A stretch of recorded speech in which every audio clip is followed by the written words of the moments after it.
कृतार्थ ज्योतिष सत्य एवं समाधान में आप सभी का स्वागत है। आज हम बात करने जा रहे हैं मेष लग्न में सूर्य के द्वादश भाव में होने वाले प्रभाव का। मेष लग्न में यदि सूर्य विद्यमान हो जाए तो यह सूर्य उच्च का होता है, जो एक तरह से राजयोग है। ऐसा जातक स्वाभिमानी, परिश्रमी, तीव्र बुद्धिमान, विद्या एवं संतान सुख का कारक सूर्य अगर लग्न में विराजमान हो जाए तो शिक्षा के क्षेत्र में बड़ी सफलता को देने वाला और संतान सुख की प्राप्ति कराने वाला होता है। तो ये बहुत महत्वाकांक्षी बनाता है, धार्मिक और आस्थावान बनाता है। और सूर्य की दृष्टि सप्तम भाव में, नीच भाव में होने से, तुला राशि जो उसकी शत्रु की राशि में होने से शुरुआती दौर में दाम्पत्य जीवन में कठिनता दिखाता है और रोजगार में परेशानी उत्पन्न हो सकती है। लेकिन यह स्थिति तभी पैदा होगी जब सप्तमेश की स्थिति खराब हो। इसी तरह से सूर्य देवता यदि मेष लग्न में द्वितीय भाव में विराजमान हो जाएं तो द्वितीय भाव जिसे हम कहते हैं धन, कुटुंब और वाणी का कारक, सूर्य यहाँ पर वृष राशि में अपनी शत्रु राशि में विराजमान होने से शिक्षा में बाधा तथा धन प्राप्ति में बाधा का कारण बनते हैं।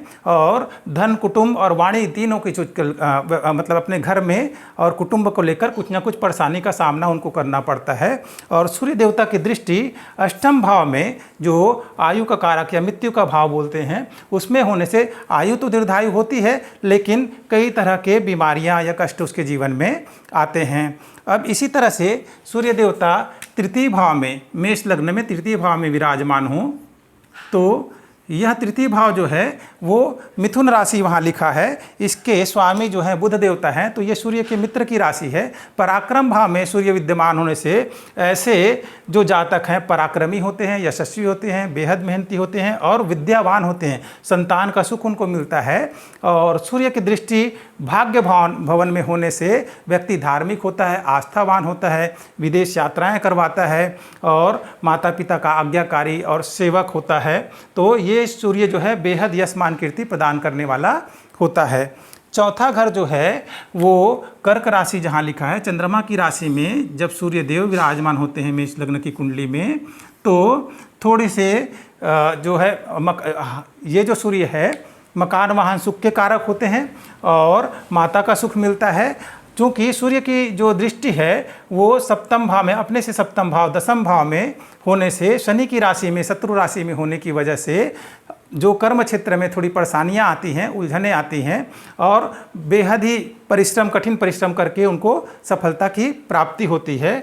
शिक्षा एवं संतान का सुख उन्हें अवश्य ही मिलता है। घर से दूर जा करके भी तरक्की होती है, क्योंकि सूर्य जो है अपने भाव से द्वादश भाव में, विदेश यात्रा भाव में होने से घर से दूर बेहद सफलता देने वाला साबित होता है। सूर्य यदि मेष लग्न की कुंडली में पंचम भाव में विराजमान हो जाएं, जो उनकी अपनी स्वराशि है, तो यहाँ पर सूर्य जो हैं बहुत बलवान होते हैं, अद्भुत विद्वान होते हैं, अनेक विद्याओं के ज्ञाता हो जाते हैं। शिक्षा और संतान दोनों बेहद शुभ फलदायी होते हैं, शिक्षा के क्षेत्र में बहुत आगे बढ़ते हैं, यशमान कीर्ति कारक होता है। और सूर्य की जो सप्तम दृष्टि है वो पुनः अपने शत्रु राशि कुंभ राशि में पड़ने की वजह से आय के स्रोत में थोड़ी कमियां देखी जाती हैं, लेकिन फिर भी सूर्य बलवान होने से परिश्रम और बुद्धिमत्ता से ये अनेक तरह के आय के स्रोत को खोलने में कामयाब होते हैं। सूर्य जो है छठे भाव में, रोग ऋण शत्रु भाव में विराजमान हो जाएं, क्योंकि कन्या राशि सूर्य की मित्र राशि है, उसके स्वामी बुध देवता सूर्य के मित्र हैं। लेकिन छठे भाव में होने से हम छठे भाव को बोलते हैं अशुभ भाव। छठवां, आठवां और जो द्वादश भाव होता है इसको हम त्रिक बोलते हैं, जो रोग और कष्ट का कारक है। तो ऐसे भाव में सूर्य विद्यमान होने से जीवन में कई प्रकार की कठिनता का सामना करना पड़ता है। संतान संबंधी चिंता या विद्या अध्ययन में बाधाएं आती हैं। और सूर्य की दृष्टि जो है सप्तम दृष्टि द्वादश भाव में होने से खर्च में बढ़ोतरी हो जाती है, लेकिन ऐसे खर्च धार्मिक कार्यों में भी खर्च होते हैं। और घर से दूर यशमान कीर्ति, घर के बाहर यशमान कीर्ति और सफलता को देने वाली होती है। सूर्य मेष लग्न की कुंडली में यदि सप्तम भाव में विराजमान हो जाएं, जो कि तुला राशि है, शुक्र की राशि है, तो यहाँ पर सूर्य नीच के माने जाते हैं। नीच का सूर्य होना मतलब जीवन में यश मान कीर्ति के लिए तरस जाना, बहुत बेहद तकलीफ का सामना करना, रोजगार संबंधी दिक्कतें आना, पत्नी से वैचारिक मतभेद होना, तो ये कई तरह के जीवन में कठिनता को लेकर आने वाला होता है। लेकिन नीच के सूर्य की दृष्टि अगर लग्न में पड़ती है, मेष लग्न में, तो शारीरिक रूप से मजबूत होते हैं, लेकिन यश मान कीर्ति और रोजगार के संबंध में बेहद चिंता का कारण बनता है। और कुंडली में अगर सप्तमेश अगर की स्थिति अच्छी ना हो, सप्तम भाव के मालिक की स्थिति अच्छी ना हो, तो कई बार बेहद ही खराब परिणाम यहाँ देखने को मिलते हैं। अष्टम भाव जो हमारी आयु का कारक है, यहाँ पर सूर्य देवता जो है अपनी मित्र राशि में विराजमान है, लेकिन ये भी बाधा का स्थान है। और यहाँ अष्टम भाव में सूर्य विद्यमान होने से शिक्षा में कई बार अवरोध की प्राप्ति होती है, संतान सुख में कमी करता है। और धन भाव में सप्तम दृष्टि होने से, शत्रु राशि में दृष्टि होने से धन संबंधी समस्याओं से जीवन भर जूझना पड़ता है। तो यहाँ पर सूर्य बेहद खराब फल देने वाले होते हैं। मेष लग्न की कुंडली में अष्टम भाव में सूर्य जो है बेहद खराब फलदायी होते हैं।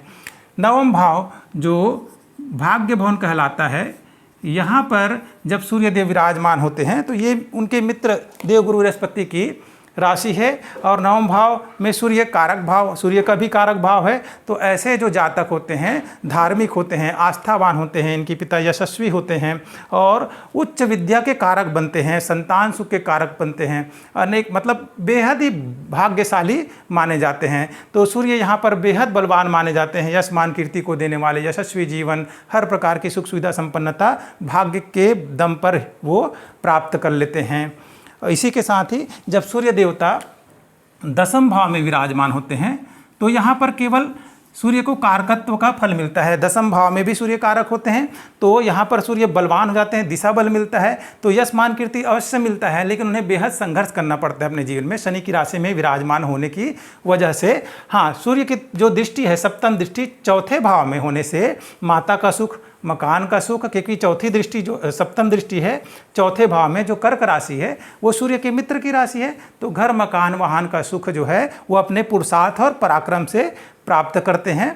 सूर्य जब एकादश भाव में विराजमान होते हैं मेष लग्न की कुंडली में, तो यहाँ एकादश भाव में भी शनि की राशि में विद्यमान होने की वजह से आय के स्रोत खोलने में बहुत तरह की दिक्कत का सामना करना पड़ता है। सूर्य की दृष्टि पंचम भाव में होने से संतान और विद्या का सुख तो अवश्य मिलता है, लेकिन आय के स्रोत में कहीं ना कहीं कठिनाई का उनको सामना करना पड़ता है।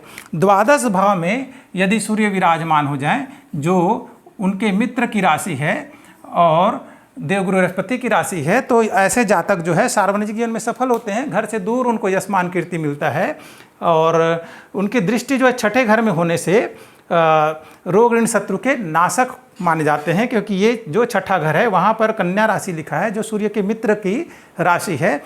चूँकि विद्या भाव के मालिक अपने से द्वादश चले जाते हैं तो विद्या धन में कठिनाई उत्पन्न होती है, या तो घर से दूर जा कर के विद्या के क्षेत्र में और सफलता मिलती है, और संतान के लिए भी ये जो द्वादश भाव का सूर्य है कठिनाई लेकर के आता है। तो अगले जो कक्षा में हम मेष लग्न में चंद्रमा की स्थिति की बात करेंगे। आज के लिए बस इतना ही। धन्यवाद।